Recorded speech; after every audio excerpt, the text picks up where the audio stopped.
Pinipilit kong alisin sa isip ko yung pagod ng pag-aasikaso sa kanila dahil ayokong may masabi sila sa akin, lalo na't wala akong kamag-anak dito sa lugar nila.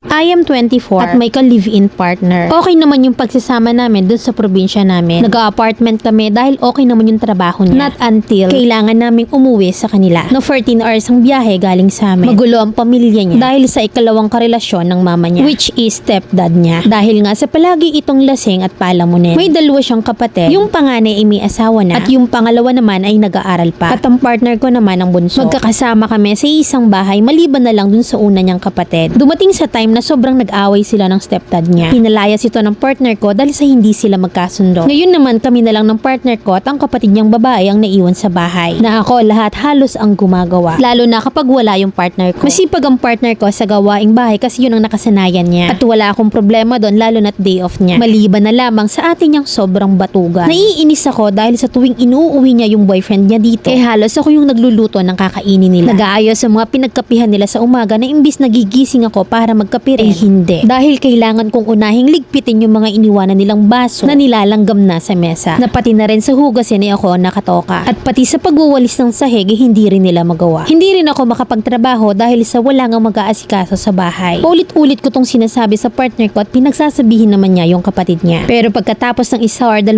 araw, ganun ulit ang setup. Ako ulit yung nakatoka sa lahat. Parehas nang may trabaho ngayon yung ate niya at yung boyfriend niya. Pero kapag alam nilang may pera kami, sa amin lahat ng gastos at kailangan dito sa bahay. Una sa lahat, kung maaari, ayoko magsabi ako sa partner ko na kung ano yung nararamdaman ko dito sa bahay. Dahil nahihiya ako na baka pag sinabihan niya yung ate niya, ay baka kung ano na lang yung sabihin sa akin. Nakikisama pa rin ako kahit na ganun yung nararamdaman ko. Pinipilit kong alisin sa isip ko yung pagod ng pag-aasikaso sa kanila dahil ayokong may masabi sila sa akin. Lalo na't wala akong kamag-anak dito sa lugar nila. Sinabi ko na rin sa partner ko na gusto ko na sana mag-apartment kami ulit. Nawawala na rin kasi yung peace of mind ko kapag alam ko na nandito sila. Hindi na rin ako nakakapag-voice out kapag nag-aaway kami ng partner ko kasi maririnig nila, kaya kinikimkim ko na lang lahat ng sama ng loob ko. Nasasaktan ako dahil hindi ko pa napapayag yung partner ko na bumukod kami ulit dahil ang sabi niya makakapag-ipon daw kami ng maayos kapag nandito kami sa bahay nila. Gusto ng mama ko na pauwiin ako sa amin at ang mama ko rin ang magbibigay ng pamasahe sa akin, pero mahal ko yung partner ko at ayaw niya ring umuwi ako sa amin at sapat lang rin yung kinikita niya para sa pang-araw-araw kaya wala siyang ipon para makauwi sa amin. Isang real talk advice naman, Mami Len, para sa mga kagaya kong naguguluhan at nasasaktan. Letter sender, si Ril ng Laguna.